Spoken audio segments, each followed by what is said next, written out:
be ready. Welcome back to the Pulse of St. Louis.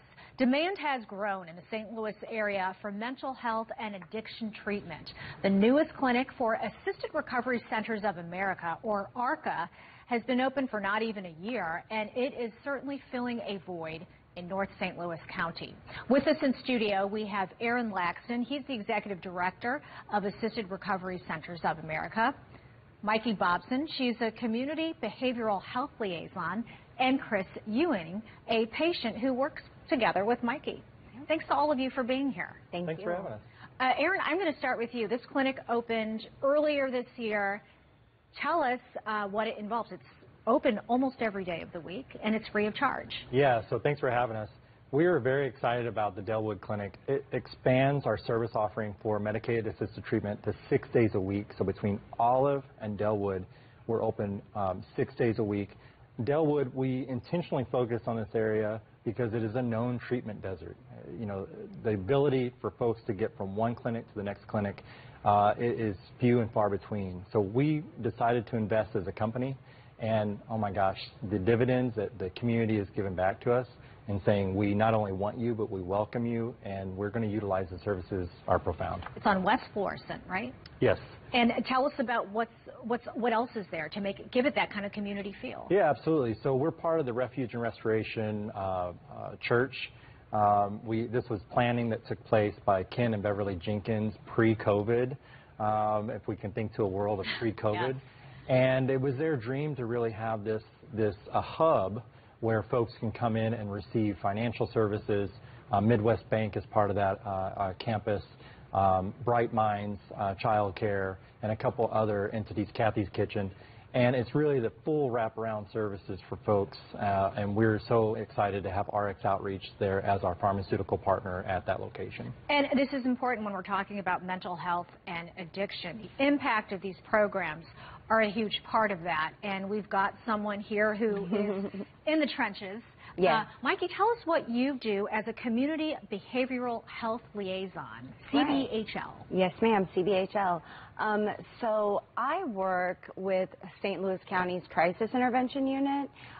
So basically, anytime somebody in the county or the different municipalities, for that matter, has an interaction with law enforcement, and it's what's considered a crisis type situation, they make a CIT report, which is like a crisis report, and then they get handed to our unit, and we follow up in person by phone just to make sure, you know, everyone's okay, and then we connect them to any needed services. So I connect a lot of people to treatment. I connect a lot of people to ARCA, you know, mental health care as well. So we're kind of like, we kind of bridge the gap between law enforcement and behavioral health. Well, we hear about the law enforcement officers that specialize in crisis intervention, you know, the crisis intervention teams.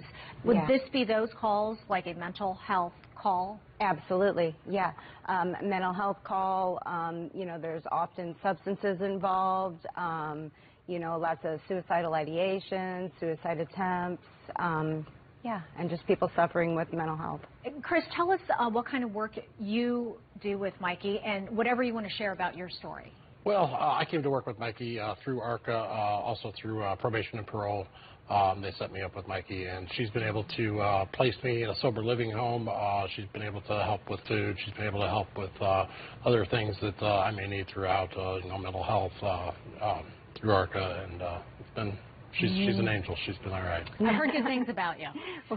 Chris, over this period, what have you noticed with, you know, all these tangible things, but emotionally, what has this been like for you? Emotionally, boy, just, you know, a range of emotions. You know, you're at a pretty dark place whenever you come into contact with Mikey, and she's lifted me up and got me a place at Recovered, and you know, sober living facility with ARCA, and you know, she's been there every time I've called.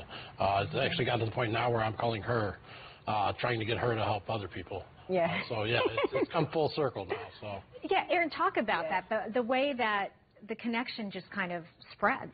Yeah, so, you know, I want to highlight the work that Mikey does and the work CBHL is doing in tandem with law enforcement, and that there's been a real investment by the Missouri Department of Mental Health and Missouri Behavioral Health Council to invest in crisis, and we also have youth behavioral health liaisons. And all of the patients that Mikey's going to come in contact with, they are at a breaking point. It's not a potential breaking point, it is a breaking point. And so to see that come full circle, Chris and I were talking prior to him coming in. He's in Recovet Healthcare, one of our recovering housing partners. And, I think when you ask him the question about, what does that feel like? That feeling of not quite being able to kind of verbalize it, but say, oh my gosh, I can catch my breath. Yeah, I can really focus. It gives you your life back. People don't realize that when you come into this situation, you've pretty much lost your life. You've pretty much lost everything that's meaningful in your life. And it starts to come back to you pretty quick as you heal and as you get better. And that's what these guys should be thanked for, because that's what they're able to do for you. And you have so many other people like Chris. I mean, well over 1,000 that Mikey's come in contact with in the last year, and so in the last year. To brag on yes, Mikey, we stay busy. Yeah, so Mikey is doing the work, but anytime I'm driving down the road and there's a critical incident, there's a police situation, and officers are responding, and not only just the response in the field, part of what Mikey does is the training of law enforcement officers, and that's helping officers know how to respond in an appropriate way. So when we have Chris, who's at his wit's end, doesn't know necessarily which way's up and which way's down, a uniform is not necessarily the friendliest thing that he's going to face, right? And so having a clinician paired with law enforcement who knows how to work with somebody who's in extreme crisis, emotional crisis, whatever that may look like, that's the magic, as Disney says. It's come a long way when you think about recognizing the relationship between law enforcement and mental health professionals and the importance and the value of that. Your clinic in North St. Louis County, you talked about that location, how it was a desert. It also serves, we talk about black and brown communities and underserved communities. That's been historically an issue. Absolutely. When we, it's not just disinvestment, it's really these communities that we're thinking about when we say a treatment desert. There is a systemic history of not only not investing in them, but really that being a dumping ground for all of the things that feed into when we can drive through a community and there are more liquor stores than there are libraries. When the amount of dollars that's going towards the school system, it's a system-wide. And so this is our one small attempt to really reinvest in a community in cooperation with the community, and us taking our lead from them, and they say, we need more CIT, we need more pathways for recovery housing, we need a community pharmacy that is really responsive to us. And you have that pharmacy now. Tell us that for people who, people might be watching now and they said, I didn't know there was this clinic or these services available. What do people need to take with them? It can be an intimidating experience. Yeah. Just show up. You don't have to have insurance. Just show up. No. Open the door. Yeah, so this is one of those things where, we make it as easy as possible, right? So we're going to help folks get tied into Medicaid. We're going to help enroll folks. We have funding for those who are underinsured or uninsured. So regardless of what the substance is, regardless of what that looks like, I tell people all the time, just show up at our door. And you also have a mobile unit. We do. Our mobile unit has been operational. I see video of that rolling right now, and that's me. That's me driving. They let me drive from time to time.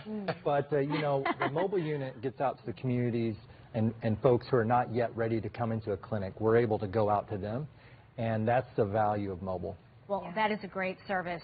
Thank you guys so much, especially Chris for sharing your story. It takes a lot of courage and bravery, and I'm glad to see some wonderful progress being made. Thanks to all of you for being here.